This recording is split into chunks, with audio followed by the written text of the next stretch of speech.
Hello there, May Flom here, and I'm going to show you today how to make this super quick and easy Apple card.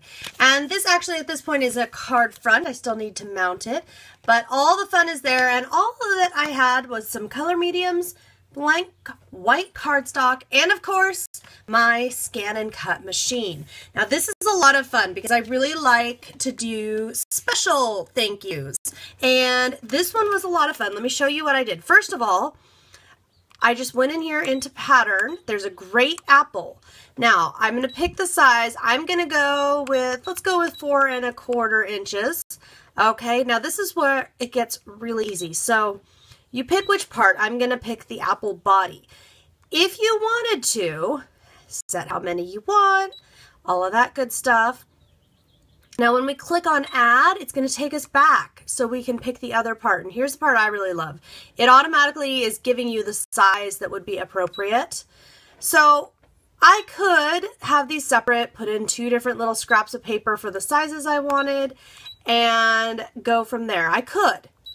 Or what I could do is go in here as I am doing right now, and I want to unify these. And what I mean by that is I want to make this so that it's one pattern. I don't want the line at the top of the apple right there. I don't want it to cut, because if it did, it would cut like this and my stem would be separate. I don't want that. So what I'm going to do is pick all of them, say okay, and then I'm going to push this button right here, and it's going to weld the entire pattern together. And all that's going to happen for me is that that little line in between the stem and the apple is not going to cut. It's really that simple. Now, I could go in here and I could, first I need to say okay, I'm going to say add pattern. I could go in with my letters and add a word if I wanted. I, in a previous video, showed you how I used a computer font and scanned in the word thanks, which I now have the word thanks in here in cursive font. I'm just going to use that because guess what? That's going to make my life so much simpler. Only thing is right now that's too big. So I'm just going to go in and resize it. And I love that right here on the screen I can see how the sizing is going, and I can see how much smaller I need to make it.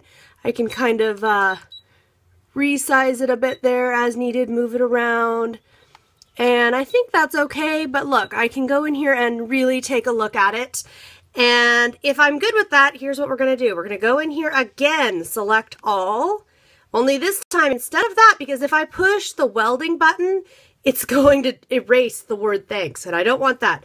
So I want the button next to it, this one right here, and that's going to unify all the patterns. And what that means is, look at that. Now the word thanks and the apple are all in one. I can move it wherever I want. And when I am, and actually I could also go in here at this point if I wanted to size it up, size it down. I could easily, and the whole thing would size proportionately, which I love. Once I am happy with that, all I need to do is go in here and cut. Once this is done, you get to have your coloring fun. I've just started here real quickly with some watercolors coloring this. I'll do several layers of colors and several different colors to get a nice depth of color. And the other thing I like to do with a big die cut like this is add a little bit of something extra, a little texture with stamping or something. So what I did on the finished sample that you see here, I just stamped a typewriter stamp here. Any text or background stamp would work great. So I just did that, and then I put red embossing powder and heat set it. This gives them a little bit of shine, but this also gives a little texture and a little extra detail. Now, I also flicked on some gold mist here, and if you're wondering, well, where did the little white mat come from? Well, that's what I'm going to show you now. So after I had cut things out, I realized, well, guess what? I wish I had also cut out a mat, but I don't have that exact size, and I'm not exactly sure what to do. There's 2 ways I could do this. I could scan this in. What I did was just took the cutout from this. I just took the cutout and put dark cardstock behind it. I could scan it and then cut it, which I'll show you now. So we just go in and we're going to direct cut okay and let it do its thing. So that's one approach. We could then go in here and edit this image and get it exactly what we want and add right here. We would push this button and give it an outline. So we could do that. We're not going to though. The other thing we could do is just go back in and make the apple again, only this time make it a 1/4 inch bigger. That will work as well. Although I'm going to want to make it 1/2 inch bigger. So we'll try that and I'll show you that. And you would just do the exact same process as before. Now the only risk you run with this method is that and this is exactly what happened here, look. It's a 1/2 inch bigger, however, it is not a perfect outline. Okay, everything's a little bigger, but everything wasn't exactly precisely placed, so it's not the perfect outline. There's 2 ways to fix this. Number 1, I can just trim off the stem here. And if I just trim off the stem and place it a little differently, it will maybe be okay, but it's not quite as good. So I bring that up because, not because I wanted to show you, look how I fail. Not because of that, but because I wanted to show you that sometimes scanning the actual image in and doing the outline method can be a much better way to make sure that what you get is actually an outline, not just a larger image. So that's been really fun for me, and I am going to go mount this and give it to my daughter's teacher. I already showed you when I made my thank you card how I like to unify, or excuse me, weld the 2 pieces of this particular pattern into one so that I can then have fun making myself a mixed media card. Well, now I'm going to put this on a tag and I'm going to show you something that is my absolute favorite for making something like this, where I want something to be in a particular place and I want to cut out. All I have to do is push this magical button here and start, and what it's going to do is it's scanning in my mat, and it's scanning what do I have on that mat. You can see it starting to roll out the back there. Okay, and look at this. It is showing me on the screen exactly where my paper is. Okay, and it is showing me, okay, this is where my paper is. Now, if at this point I went, oh geez, you know what? I really thought it was bigger. I need to make my little apple smaller. That would be no problem. I'm gonna go all the way down to 2 inches actually.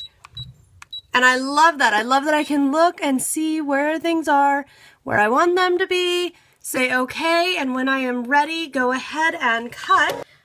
I love adding texture to my projects, and the way I'm going to start with this one, so here's the cutout apple, and I am just going to paint it with some watercolor. And what I love about watercolor is it's so forgiving. So for example, when I rub the top area there, that will be the leaf, with some red, it's going to forgive me. It's going to let me rinse off my brush and come back again with some green and cover it up.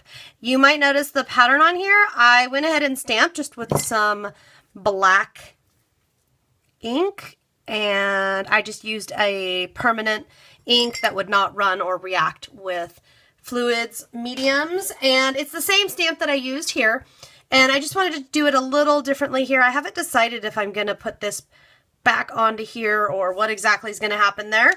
And on this I have clear embossed a book stamp, and now I'm just going to color this. Similar technique, different colors. This time I'm going to use some browns, and I'm just going to drag it down. I love, love, love using watercolors, of course, but I also love mixing watercolors with stamping and embossing and all that fun mixed media stuff.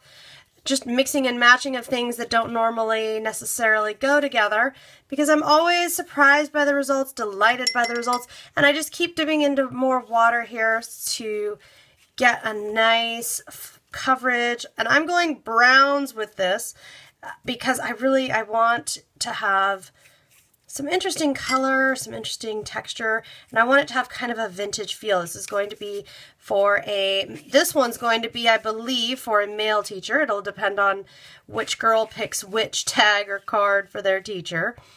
And I'm just going to go in a little more. And I just love doing this. I could sit here and do this all day. It's just so much fun to color and play. And I love that I'm able to now cut that out. And I haven't quite decided, as it so often goes with my projects like this, whether I'm going to make that stand out, if I'm going to do something different. I may have the apple hang from up here and do something else down there. Just got to kind of wait and see where this process takes me.